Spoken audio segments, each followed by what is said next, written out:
একাত্তরে জামায়াত কি করেছিল মনে রাখতে বললেন তারেক রহমান। 1971 সালে মুক্তিযুদ্ধের সময় জামায়াতে ইসলামী কি করেছিল তা মনে রাখার জন্য আহ্বান জানিয়েছেন বিএনপির ভারপ্রাপ্ত চেয়ারম্যান তারেক রহমান। তিনি বলেন, কেউ বলে যে একবার দেখুন না এদের জামায়াত, তাদের তো দেশের মানুষ 1971 সালেই দেখেছে।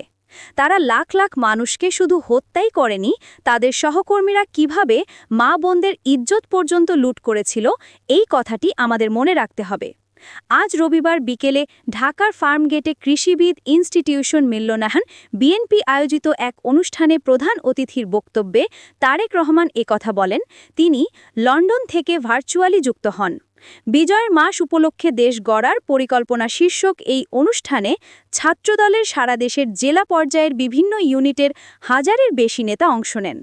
কোনো নাম উল্লেখ না করে বিএনপির ভারপ্রাপ্ত চেয়ারম্যান বলেন, একটি রাজনৈতিক দলের কিছু ব্যক্তি বা বেশ কিছু ব্যক্তি বিভিন্ন জিনিসের টিকিট বিক্রি করে বেড়াচ্ছেন, বিভিন্ন জিনিসের কনফার্মেশন বা নিশ্চয়তা দিয়ে বেড়াচ্ছেন। তিনি বলেন, দোজখ, বেহেশত, দুনিয়া সব কিছুর মালিক আল্লাহ। যেটার মালিক আল্লাহ, যেটার কথা একমাত্র আল্লাহ তাআলাই বলতে পারেন, সেখানে যদি আমি কিছু বলতে চাই, আমার নরমাল দৃষ্টিকোণ থেকে আমি বুঝি যে সেটি হচ্ছে শিরিক, সেটি শিরিকের পর্যায়ে পড়ে। উপস্থিত ছাত্রদলের নেতাদের উদ্দেশ্যে তারেক রহমান বলেন, ঘরে ঘরে গিয়ে মানুষকে বোঝাতে হবে যারা এসব কথা বলে তারা শিরিক করছে, যারা শুনবেন তারাও শিরিকের পর্যায়ে পড়ে যাবেন। তারেক রহমান বলেন, কিছু মানুষ বা কোনো গোষ্ঠীকে ইদানিং বলতে শুনেছি বা বিভিন্ন জায়গায় কেউ সোশ্যাল মিডিয়ায় বলে যে রাষ্ট্র ক্ষমতায় অমুককে দেখলাম, তমুককে দেখলাম, এবার অমুককে দেখুন। যাদের কথা বলে অমুককে দেখুন, তাদের তো দেশের মানুষ 1971 সালেই দেখেছে।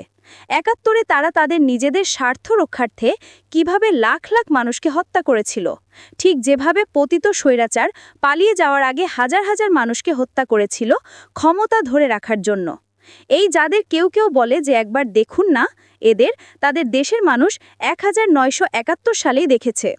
এই প্রসঙ্গে তারেক রহমান আরও বলেন, লাখ লাখ মানুষকে শুধু হত্যাই করেনি, তাদের সহকর্মীরা কিভাবে মা বোনদের ইজ্জত পর্যন্ত লুট করেছিল, এই কথা আমাদের মনে রাখতে হবে। তারেক রহমানের মতে দুটি বিষয়কে মোকাবিলা না করতে পারলে দেশ সংকটের মধ্যে পড়বে, সেটা হলো দুর্নীতি ও আইন শৃঙ্খলা পরিস্থিতি। তিনি বলেন, যে কোনো মূল্যে দুর্নীতির লাগাম টেনে ধরতে হবে, আইন শৃঙ্খলা পরিস্থিতি নিয়ন্ত্রণে রাখতে হবে। জনগণের ভোটে ক্ষমতায় গেলে বিএনপি দুর্নীতির লাগাম টেনে ধরবে।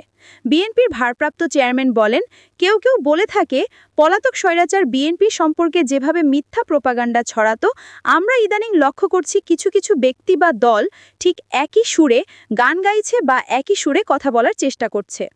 এখন প্রশ্ন হচ্ছে, তাদেরও তো দুজন ব্যক্তি আমাদের সাথে সেই সময় সরকারে ছিল, এই দুজন ব্যক্তি আর পৃথিবীতে নেই। তারেক রহমান বলেন, দুজনেই সিনিয়র রাজনীতিবিদ ছিলেন, তারা গত হয়েছেন। কাজেই যে মানুষ নেই তাদের সম্পর্কে অবশ্যই খারাপ কথা বলা উচিত নয়। তাদের প্রতি পূর্ণ সম্মান রেখেই বলতে চাই, সেই দুজন ব্যক্তির বিএনপি সরকারের শেষ দিন পর্যন্ত থাকা দুটো জিনিস প্রমাণ করে যৌক্তিকভাবে। 1, তাদের অবশ্যই খালেদা জিয়ার প্রতি পূর্ণ কনফিডেন্স ছিল।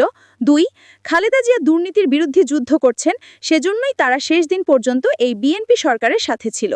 উল্লেখ্য, 2001-06 সালে বিএনপির নেতৃত্বাধীন জোট সরকারের মন্ত্রিসভায় ছিলেন তৎকালীন আমির মতিউর রহমান নিজামী ও তৎকালীন সেক্রেটারি জেনারেল আলী আহসান মোহাম্মদ মুজাহিদ।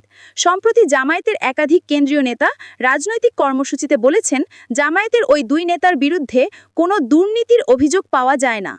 এই প্রসঙ্গে তারেক রহমান আরও বলেন, এখন তাদের দলের অন্য যে যত বড় কথাই বলুক না কেন, খালেদা জিয়া শেষ পর্যন্ত দুর্নীতির বিরুদ্ধে যুদ্ধ করেছেন এবং দুর্নীতির অবস্থার পরিবর্তন ঘটেছে, এই আত্মবিশ্বাস তাদের মধ্যে ছিল।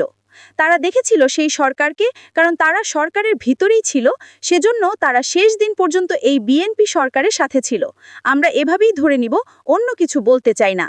বিভিন্ন রকম ষড়যন্ত্র হচ্ছে, সামনে কঠিন সময় অপেক্ষা করছে উল্লেখ করে তারেক রহমান বলেন, বিভিন্নভাবে বিভিন্ন জায়গায় বিভিন্ন রকম ষড়যন্ত্র হচ্ছে। এই ষড়যন্ত্র রুখে দিতে পারে দেশের জনগণকে সঙ্গে নিয়ে রুখে দিতে পারে বিএনপি। এই ষড়যন্ত্র রুখে দেওয়ার একমাত্র উপায় হচ্ছে গণতন্ত্র।